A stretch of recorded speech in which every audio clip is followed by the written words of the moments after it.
Assalamualaikum warahmatullahi wabarakatuh.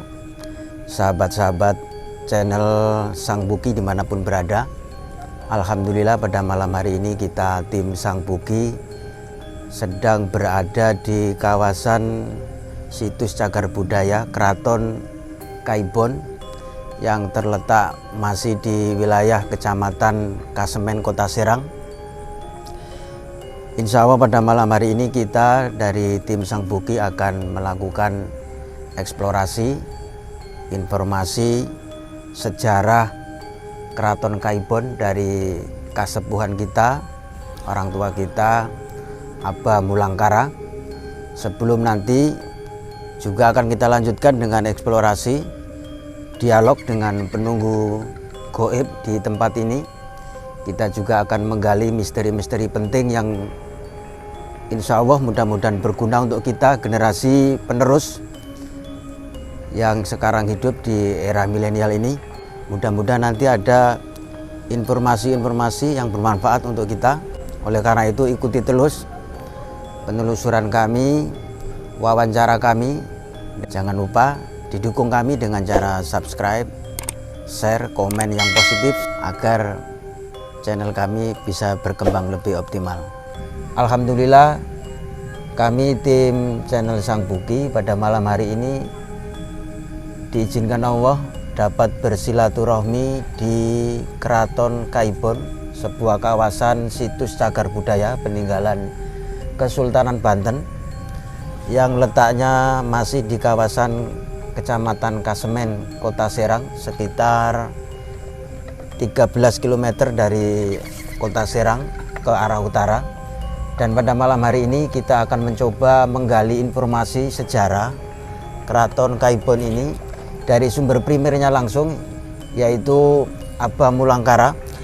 Beliau ini adalah petugas dari Balai Cagar Budaya Provinsi Banten yang ditugaskan menjaga di tempat ini dan juga situs-situs lain yang ada di kawasan Kesultanan Banten seperti Benteng Spelwijk, termasuk juga kawasan Keraton Surosowan atau Benteng Surosowan dan kawasan Masjid Agung Banten Lama.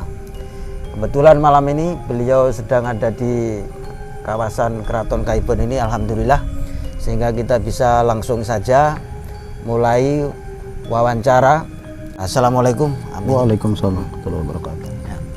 Alhamdulillah Abah, kita dari tim channel Sang Buki diizinkan Abah untuk silaturahmi pada malam hari ini. Tujuan kita yang pertama silaturahmi, Bah. Ya. Mudah-mudahan kita diridhoi Allah Subhanahu wa taala. Amin. Sehat walafiat selalu, mudah-mudahan Abah juga selalu sehat ya. Amin. Dalam menjalankan tugas menjaga situs-situs penting yang ditinggalkan oleh Kesultanan Banten ini. Ya. Dan dapat menjalankan tugasnya dengan baik. Amin.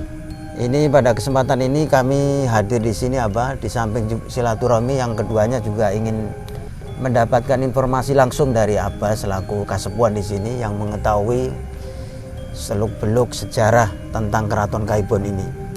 Ini sehingga disebut namanya dengan Keraton Kaibon itu asal usulnya bagaimana ini, Pak? Baik. Kok Kaibon itu apa? Assalamualaikum warahmatullahi wabarakatuh. Waalaikumsalam warahmatullahi wabarakatuh. Jadi kita sekarang berada di sebuah kawasan, sebetulnya kawasan situs Banten Lama. Kenapa disebut kawasan itu? Karena dari radius 1 km atau 2 km dari Kaibon ini jadi banyak sekali situs-situs peninggalan masa Kesultanan Banten. Iya. Masa ini bukan berarti semuanya situs peninggalan Islam ya. Seperti ada 2 tempat, misalnya kayak Kelenteng, Benteng Spelwijk ini kan memang beda. Benteng Spelwijk lebih peninggalan Belanda, sementara kalau Kelenteng kan memang itu tempat peribadatan umat Buddha dulu. Iya. Oke, sekarang kita di Kaibon ya. Kaibon. Ya, Kaibon ini sebetulnya sekarang ini posisinya terletak di Kampung Kroya, Kelurahan Kasunyatan, Kecamatan Kasemen, Kota Serang. Luasnya hampir 2 hektar, luas arealnya ini, Pak. 2 hektar. Aja ya. Salah satu ciri khas dari Kaibon ini yaitu dikelilingi oleh kanal dulunya. Walaupun sekarang kali maksudnya. Iya, kali buatan, Pak. Kali buatan. Jadi walaupun sekarang udah terputus seperti yang di sini, yang melintas di jalan raya itu juga terputus oleh jalan raya yang ada berikutnya gitu. Iya. Jadi karena kanal ini dulu sangat penting keberadaannya di sebuah kawasan situs atau di kota-kota Islam yang notabene memang kota-kota tersebut di pesisir, Pak Haji. Iya, di pesisir. Jadi yang pertama itu sebagai fungsi jalur transportasi air, Iya, yang kedua itu untuk pertahanan. pertahanan. Jadi pertahanan ini supaya keraton ini tidak mudah diserang oleh musuh. Iya, iya. Transportasi air ini langsung berhubungan ke laut. Iya. Nah sekarang kita kembali lagi ke nama Kaibon ini. Ya, Kaibon kenapa itu ini berasal dari asal kata kaibuan, Pak Haji. Keibuan. Ya, Kaibuan Ya, ini Kaibuan. berarti Kaibon memang ini dibuat khusus untuk kediaman Ibu Sultan Banten. Ibu Sultan Banten. Ibu Sultan Banten, namun dari catatan yang ada sekarang ini baru diketahui bahwa inilah kediaman Ratu Aisyah. Ratu Aisyah. Aisyah. Ratu Aisyah ini adalah permaisuri atau istri daripada Sultan Muhyiddin Zainus Solehin, Sultan yang ke-16. Kemudian beliau berputra salah satunya juga menjadi sultan, yaitu Sultan Muhammad Syafiuddin. Sultan Muhammad Syafiuddin. Nah, untuk kapan dibangun? Tahun berapa misalnya? Ya. Saya lebih mudah menjelaskan Sorosoan misalnya. Untuk Ya. tahun pada masa siapa, arsiteknya siapa. Untuk Kaibon ini masih misteri, Pak Haji. Oh, gitu. Masih misteri karena memang naskah Kerajaan Banten ini belum ditemukan sampai sekarang. Nah, misalnya masih Tirtayasa, masa setelah Tirtayasa pasca, itu belum diceritakan bahwa ada keraton lain selain Surosoan. Selain Surosoan. Nah, setelah Dendres 1808 menyerang Surosoan, Ya. dan kemudian Syafiuddin memerintah, ini sudah tidak punya istana, Karena di sana sudah hancur. sudah hancur. Ya. Nah, akhirnya Syafiuddin ini memerintah di sini loh, di Kaibon ini bersamaan dengan ibundanya. Oh, begitu. Jadi apalagi beliau juga ketika dilantik sebagai sultan, beliau ini masih usianya baru berusia sekitar 5 tahun, Pak Haji. Sekitar 5 Sekitar tahun. 5 tahun. Jadi yang mengendalikan pemerintahan di Kaibon ini yaitu ibunya atau ibundanya yang bernama Ratu Aisyah ya. Ratu Aisyah. ini. Nah, kemudian sebetulnya ini masa bisa dikatakan Kaibon ini dari sebagai aktivitas sosial kemudian menjadi aktivitas politik dan sosial, ini masa transisi aja. Karena 1809 Syafiuddin menjadi Sultan Banten, 1813 kerajaan atau Kesultanan Banten ini dihapus oleh Belanda. Dihapus oleh Belanda, dinyatakan atau dimasukkan dalam wilayah kekuasaan Batavia. Dan kemudian ini juga abad 19 awal, misalnya pada tahun 1816 sampai 1820 ini juga kan kehadiran Prancis, Inggris ini makin diperparah. Karena Belanda sendiri dalam tekanan Napoleon Bonaparte, misalnya berikutnya Raffles, ini juga semakin kacau, Pak Haji ini. Jadi kemudian pada tahun 1816, nah ini Belanda kuat lagi, Pak Haji. Kuat lagi. Belanda ini akhirnya mengubah status pemerintahan Banten dari kesultanan menjadi kadipaten-kadipaten yang di bawah koordinasi Residen Banten. Itu dalam rangka politik memecah belah tadi ya? Iya, memecah belah, dan memang di bawah satu komando. Ya, Residen ini. Dan Residen ini bertanggung jawab langsung kepada Gubernur Jenderal di Batavia. Pada saat itu jadi kendalinya Batavia pusatnya. Berarti ini, mohon maaf saya potong. Berarti Sultan terakhir di Banten tadi Syafiuddin tadi. Walaupun nanti ada satu sultan lagi, Pak Haji, nanti saya jelaskan lagi. Ya. Nah, Syafiuddin ini sampai 1813, ya. Kemudian dihapus kerajaannya oleh, itu juga baru berapa sih usianya kan ya? Ya. Kalau kita hitung 1809 baru 5 tahun, ya. 1813 kan baru berapa lah usianya?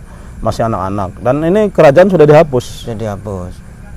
Kekacauan berikut ini, masa-masa setelah penghapusan ini juga belum stabil pemerintahan Belanda di Banten ini. Kemudian pada tahun 1816 ini mulai dibentuk kota-kota. Kadipaten dulu itu namanya. Ya, kadipaten. Ada Kadipaten Banten Lor, Banten Tengah, Banten Kidul, dan Banten Kulon dulu itu, Pak Haji. Oh, gitu. Ya, ya. Nah, kemudian ada kotanya akhirnya. Ada Kota Serang, Banten Lor misalnya. Ya. Ada Banten Tengah, Pandeglang, ada Banten Kidul, Lebak, kemudian ada Caringin. Nah, mulai 1816 ini di Kaibon ini diperintah oleh seorang adipati yang bernama Arya Adisantika namanya. Arya Adisantika itu siapa? Arya Adisantika ini kalau menurut catatan ini masih ada terah dengan kesultanan juga. Gitu. Ya, jadi beliau ini yang dipercaya oleh Belanda untuk memimpin di Kadipaten Banten Lor ya. Kemudian ini beliau pemerintahnya lumayan lama, dari 1816 sampai 1828. Nah, kemudian setelah wafat Arya Disantika ini, pusat pemerintahan yang di Serang sudah hampir rampung semua. Karena Belanda ini akhirnya memindahkan pusat kota dari Pasisir ini ke kota Serang yang sekarang. Kota Serang sekarang. Alun-alun itu, Pak Haji. Jadi sudah ada kantor residen, berikutnya ada kantor bupati juga kan. Ya, yang sebelah baratnya alun-alun itu. Iya. Di situ kantor Bupati Serang sudah ada. Akhirnya 1828 bupati yang kedua ini Agus Rozak atau Agus Zakaria ini sudah tidak lagi di Kaibon pemerintahannya. Ini lumayan lama juga sampai 1840. Nah, namun Kaibon ini akhirnya terbengkalai, ditinggalkan. Sudah vakum, tidak ada pemerintahan, dan ini pun sudah ditinggalkan oleh penghuninya. Jadi pada saat sudah dikuasai oleh Belanda, keraton ini sempat pernah dipakai kediaman oleh ini ya, Ibu Ratu Aisyah. Iya. Ibu Ratu Aisyah. Dan adipati yang ditunjuk Adipati oleh yang ditunjuk Belanda oleh tadi. Ya, si Arya Disantika itu. Arya ya. Disantika itu. Nah, kemudian setelah pemerintahan pindah ke Serang, ini ditinggalkan, terjadi kevakuman di Kaibon ini. Nah, akhirnya pada tahun 1832 Belanda ini dengan alasan membutuhkan material keraton ini dibawa ke Serang untuk membangun pusat pemerintahan Serang ya, yang sekarang itu ketika itu, dan ini dibongkar, Pak Haji. Makanya kita hanya tinggal menyaksikan sisa-sisa puing-puing bangunan ini seperti kayak kusen, genting, termasuk kayu bagian rangka-rangka atap itu sudah tidak ada. Jadi ini sebenarnya hancurnya bukan karena perang, tapi karena memang dicopot-copot oleh dibongkar, Belanda, ya, dibongkar, ya, dipindahkan ke kota Serang. Beda dengan Sorosowan. Kasusnya kalau Sorosowan kan diserang, dihajar pakai itu yang meriam ya dulu itu sampai rata. Kalau Kaibon ini memang dibongkar dan dipindahkan materialnya ke Serang. Jadi ini, Pak, saya potong, maaf, keberadaan Keraton Kaibon ini tidak bersamaan dengan Keraton Surosowan berarti ya? Tidak ya. Oh gitu. Jadi masanya itu beda ya? Masanya beda, dan untuk pendiriannya saya sendiri dan beberapa buku sejarah Banten pun belum ada kepastian untuk tahun berapa, siapa arsiteknya, pada masa sultan siapa. Tapi dalam catatan itu munculnya adanya Keraton Kaibon ini setelah penghancuran Sorosowan oleh Dendles. Setelah penghancuran Sorosowan oleh Dendles baru tercatur ada keraton lain selain Sorosowan. Terus ini, Bah, apa hal-hal yang khas ya yang menjadi ikon menarik dari Keraton Kaibon ini? Iya. Jadi seperti yang di samping kita ini, kanan kiri, Pak. Iya, kanan kiri ini. Ini ada pintu gerbang. Pintu gerbang ini sebetulnya kalau kita lihat dari gaya arsitekturnya lebih ke Hindu ya. Ini Jawa Bali. Jawa Bali. Iya, kalau arsitekturnya ini namanya pintu gerbang Bentar. Pintu gerbang Bentar. Nah, ini yang sekarang yang menjadi lambang Kota Serang. Ini, Pak Haji. Oh iya, lambang Kota Serang itu ini ya. Saya baru tahu ini. Selain kekhasan dari kanal yang mengelilingi keraton untuk jalur transportasi, terus di sini kita masih bisa jelaskan bahwa ada beberapa titik unsur bangunan. Nah, bahkan sebelah sana itu pintu yang ke selatan itu terdapat 5 gerbang. Terdapat 5 gerbang. 5 gerbang ini kan melambangkan rukun Islam, Pak Haji. Oh, 5 gerbang itu melambangkan rukun Islam. Iya, filosofinya rukun Islam. Luar biasa. Persis di belakang kita ini masjid. Ini? Iya, masjid ini. Karena di sini ada mihrab. Oh. Jadi mihrab itu kan ciri-ciri bangunan masjid karena fungsinya yang pertama kan untuk imam, Pak Haji ya. Yang kedua itu petunjuk arah kiblat kalau dulu itu. Sampai sekarang masih ada jenis bangunan yang menonjol, ada mirip kayak gua seperti itu. Terus ini pintu gerbang yang utamanya di mana ini, Pak? Pintu gerbang utama itu terletak yang dekat Pohon Beringin, yang kedua urutan dari sini, Pak Haji. Yang kedua urutan dari sini. Jadi pintu 2. Berarti menghadap ke barat ini, apa salah? Menghadap ke barat keraton. Barat, benar ya. Jadi karena memang kenapa saya berbicara seperti itu, karena di tengah persis keraton ini ada 2 pintu gerbang yang disebut di tengah, yang itu lurus dengan pintu kedua itu. Jadi itu bisa masuk ya logikanya. Jadi disebut kalau dalam bahasa Jawa itu pintu dalam atau pintu gerbang Paduraksa.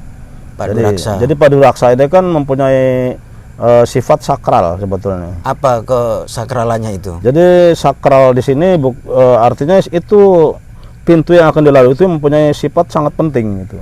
Karena setelah pintu 2 ke timur itu nanti akan terdapat sebuah bekas struktur bangunan lagi yang diduga kediaman Ratu Aisyah dan Sultan Muhammad Syafriuddin.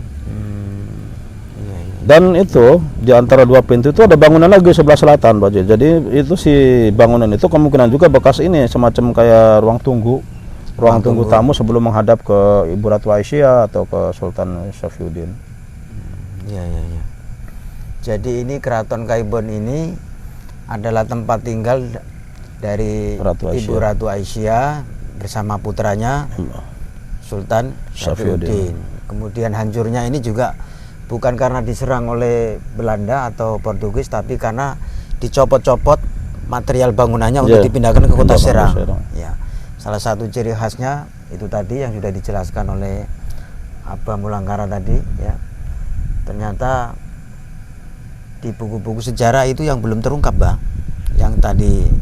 Ya, sebetulnya kalau kita mau pelajari, karena memang tidak kalau ada bukunya Halwani Mikhrab itu yang terbitan tahun 93, insya Allah sampai apa yang saya jelaskan itu juga ada di situ.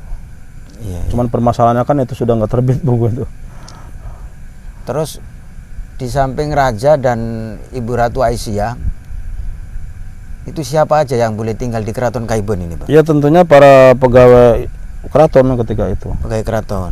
Dan para tamu mungkin ada tempat menginap untuk sementara mungkin, karena memang keraton ini kan tidak seluas di Surosowan ya. Kalau Surosowan itu kan hampir 4 hektar itu. Iya, iya. 3,8. Kalau ini kan cuman kurang lebih 2 hektar, dan mungkin ini juga sebetulnya usia keraton ini pun mungkin entah nyampe atau belum 100 tahun ketika dihancurkan itu, Pak Haji. Ketika dihancurkan, Iya. dari dibangun sampai dihancurkan itu kira-kira belum ada 100 tahun. Kemungkinan belum ada 100 tahun. Tapi kalau dari indikator konstruksi bangunan ya, kita sudah, keraton ini sudah sudah sampai ke teknologi yang lebih maju daripada abad 15, 16 misalnya. Karena dari konstruksi bangunan itu sudah mengenal adukan antara pasir dengan kapur. Ini juga sudah tanda-tanda bahwa sudah maju teknologi pembangunan ketika itu. Adukan pasir dicampur kapur Gamping. itu kan, gamping itu kan teknologi yang ditemukan di abad 15 ya. 16 17 ya. 16 juga sudah akhir, Pak Haji. Akhir 16. Udah akhir 16 Ya, masuk ke 17 ya. Karena 15 awal itu masih tanah aja. Jadi di samping sebagai tempat kediaman, mungkin Keraton Kaibon ini juga dijadikan pusat untuk mengendalikan pemerintahan ya, waktu itu ya. Ya, jadi masa transisi. Masa transisi. Masa transisi tidak lama. Jadi 1809 sampai 1813, dan kemudian pada masa awal-awal pembentukan Bupati Banten ya, yang saya sebutkan Lor Kidul Tengah Kulon itu, di sini juga sampai digunakan untuk pemerintahan Bupati Banten Lor pertama, ya, kurang lebih antara 11 tahun. Terus ini ada apa? Informasi atau sejarah secara lisan dari mulut ke mulut bahwa keraton ini terakhir sebelum dihancurkan, tadi menurut Abang kan dicopot-copot materialnya ya, dipindah ke Kota Serang sana. Itu sempat digunakan sebagai pusat pemerintahan oleh penjajah Belanda untuk Kadipaten. Untuk ini apa? Artinya yang menempati itu bukan lagi para sultan atau orang-orang Banten yang menjadi kepanjangan tangan Belanda, tapi benar-benar para menir-menir Belanda gitu. Apa betul? Kalau di sini sebetulnya masih terah kesultanan. Adipati ketika itu. Adipatinya masih terah kesultanan, cuman di bawah kendali residen Banten. Residennya ini yang orang Belanda. Oh, gitu. Jadi 4 kadipaten atau 4 adipatih ketika itu di bawah kendali residen Banten. Dan residen ini bertanggung jawab langsung kepada Batavia. Gubernur Jenderal yang di Batavia. Ya. Iya. Termasuk semua dari 4 kabupaten itu juga orang pribumi semua. Jadi adipatinya orang pribumi, cuman anunya apa tuh residennya dari Belanda. Oh gitu. Orang Belanda. Apa pada saat itu sistem karesidenan itu para pasukan atau tentara dari Kerajaan Kesultanan Banten itu memang sudah ditaklukkan oleh Belanda ini? Ya kalau kita berbicara ditaklukkan dari zamannya Haji itu memang Belanda sudah turut campur dalam segala hal, Pak. Politik, ekonomi sudah masuk semua ya. Dalam pengangkatan sultan pun harus dapat persetujuan Belanda, apalagi dengan adanya benteng Spelwijk gitu. Itu sudah dimonitor Kerajaan Banten, termasuk ada uang Belanda, uang VOC sebagai alat bayar di Banten, yang juga ini sudah monopoli ekonomi. Jadi kasarnya siapa yang akan menjadi raja pun harus ada restu dari penjajah Belanda gitu ya. Nah, bahkan ketika pelantikan Sultan Haji, ya, itu Belanda turut mengatur. Jadi Sultan Haji tidak lagi dilantik di Watu Gilang. Yang di Watu Gilang depan Surasua. Iya, itu sampai Tirtayasa aja. Jadi Sultan Haji ini dilantik di Watu Singayaksa, yang sekarang posisinya di dalam area Marmer itu. Itu juga suatu pembuktian. Jadi untuk menghancurkan sakralan sebetulnya, karena memang ini batu sakral yang ini juga Sunan Gunung Jati juga pernah berwasiat ini supaya jangan dipindah batu ini. Watu Gilang itu ya, Batu Gilang. yang diambil dari Bogor itu, Kerajaan dari, Sunda ya. dari Kerajaan Pajajaran itu ya. Terus Sultan Haji itu putra dari Ageng Tirtayasa. Sultan Ageng Tirtayasa. Oh, ini ada perbedaan perselisihan paham atau bagaimana itu, Pak? Jadi Sultan sebetulnya Haji lebih dengan ke Sultan hubungan diplomatik sih Pak Haji. Jadi Sultan Ageng Tirtayasa ini sangat anti Belanda sebetulnya. Oh gitu ya. Karena Belanda itu memang licik gitu. Ya. Kalau menurut. Tapi Sultan Haji lebih pro Belanda, Ageng Tirtayasa lebih pro ke Prancis dan Inggris. Tapi si Haji ini kan ketika itu posisinya Mangkubumi. Ya. Jadi Mangkubumi ini wakil raja di bidang pemerintahan, dan setiap keputusan raja harus diketahui Mangkubumi. Begitupun Mangkubumi apalagi gitu. Jadi dengan beda background politik antara ayah dengan bapak ini yang menjadi akhirnya memanas Pak Haji. Nah, melihat kondisi seperti ini tentunya seorang Ageng Tirtayasa ini tidak tinggal diam gitu. Ya makanya beliau diberangkatkan haji dan belajar ilmu agama, belajar ilmu pemerintahan di Mekah ya. Selama 2 tahun itu, dan untuk menggantikan posisi si Sultan Haji ini sementara diangkatlah adiknya yang lain ibu yang bernama Pangeran Abdul Alim ya. Atau Purbaya ini. Tapi Belanda ini sudah masang perangkap ketika sebelum Haji pulang gitu. Sebelum Sultan Haji pulang. Iya, ya dengan treknya Belanda lah supaya terjadi gesekan yang lebih dahsyat lagi kan. Terus itu Mbah, kaitannya dengan pembangunan Benteng Spelwick itu di masa Sultan siapa itu? Iya, Benteng Spelwick itu sebetulnya pada di awal pembangunannya itu pada masa Sultan Ageng Tirtayasa. Iya. Sekitar 1682. Perancang bangunannya itu dari Cirebon, berkebangsaan Mongolia Muslim, namanya Pangeran Cakradana. Oh, Mongolia Muslim ya? Iya, Cina Muslim ya, katakan Cina seperti Muslim, itu. Ya. Cuman ketika sedang pelaksanaan pembangunan ini terjadilah pergolakan perang saudara ini yang didalangi Belanda ini. Dan akhirnya tertundalah pembangunan itu. Nah, begitu Sultan Ageng Tirtayasa 1683 tertangkap dalam perang gerilya itu, dan beliau kemudian dijebloskan di penjara berbenteng di Batavia sampai wafat tahun 1692. Akhirnya Belanda semakin agresif karena tidak ada penghalang di keraton ini gitu. Dan akhirnya Sultan Haji pun menyesal dia berteman dengan Belanda ini. Ternyata Belanda ini bukan jadi memang punya tujuan yang memang ingin menguasai Banten. Suatu contoh misalnya ketika Belanda membuat benteng, misalnya Benteng Spelwick, untuk melanjutkan benteng yang setelah dibangun oleh Tirtayasa, ini Sultan Haji tidak mengizinkan. Tapi Belanda tetap. Dibangunlah benteng itu, dan Sultan Haji tidak berdaya melawan Belanda ketika itu. Karena memang Belanda sudah sangat kuat. Iya, sudah sangat kuat. Kemudian ada uang Belanda, uang VOC, itu suatu pertanda tekanan ekonomi terhadap Banten sudah dimonopoli oleh Belanda. Dan ini pun akhirnya 2 tahun berikutnya, sekitar tahun 1685, ini Sultan Haji sakit berkepanjangan sampai 2 tahun. Beliau ini tahun 1687 wafat. Ya. Jadi pada saat wafatnya Haji ini, Ageng Tirtayasa masih di penjara di Batavia. Karena beliau ini wafatnya pada masa Sultan Abdul Masin Zainul Abidin. Jadi sudah 3 pemerintahan di Banten. 3 pemerintahan beliau baru wafat. Demikian sahabat-sahabat channel Sang Buki, alhamdulillah penelusuran kita tentang informasi dan sejarah Keraton Kaibon dikaitkan dengan juga pembangunan Benteng Spelwick. Mudah-mudahan membawa manfaat buat kita semua, para generasi muda, terutama generasi muda warga Banten. Kita akhiri. Terima kasih atas segala perhatiannya. Wassalamualaikum warahmatullahi wabarakatuh. Waalaikumsalam warahmatullahi wabarakatuh.